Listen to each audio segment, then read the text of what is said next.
మంత్రి కొండా సురేఖ వ్యాఖ్యలు తెలుగు రాష్ట్రాల్లో తీవ్ర దుమారం రేపుతున్నాయి.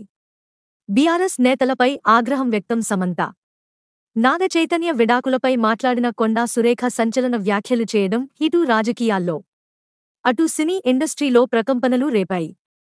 కొండా సురేఖ వ్యాఖ్యలపై అక్కినేని నాగార్జున, టాలీవుడ్ ప్రముఖులు గరం గరం అవుతున్నారు. ఈ తరుణంలో కొండా సురేఖ క్షమాపణలు కూడా చెప్పారు. అంతేకాకుండా హన్మకొండలో మీడియాతో కూడా మాట్లాడారు. తాను ఎందుకు అనాల్సి వచ్చిందో వివరణ ఇస్తూ పలు వ్యాఖ్యలు చేశారు.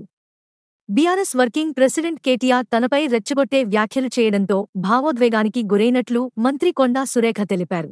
ఆయనపై విమర్శలు చేసే క్రమంలో అనుకోకుండా ఓ కుటుంబాన్ని ప్రస్తావించానన్నారు. తనకు ఎవరిమీద వ్యక్తిగత ద్వేషం, కోపం లేదన్నారు. ఆ కుటుంబ సభ్యులు పెట్టిన పోస్టు చూసి చాలా బాధపడ్డానని, దీనిపై తాను పడిన బాధను మరొకరు పడకూడదని వెంటనే స్పందించాన్నారు. ఏ విషయంలో తాను బాధపడ్డానో ఆ విషయంలో మరొకరిని నొప్పించాలని తెలిసి వ్యాఖ్యలను బేషరతుగా ఉపసంహరించుకున్నానని మంత్రి పేర్కొన్నారు.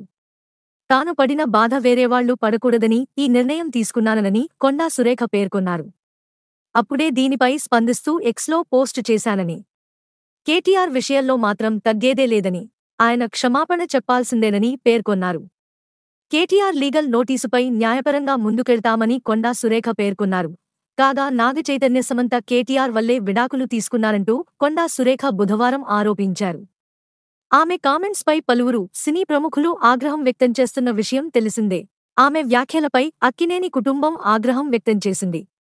మంత్రి కొండా సురేఖకు లీగల్ నోటీసులు పంపేందుకు అక్కినేని నాగార్జున సిద్ధమవుతున్నారు.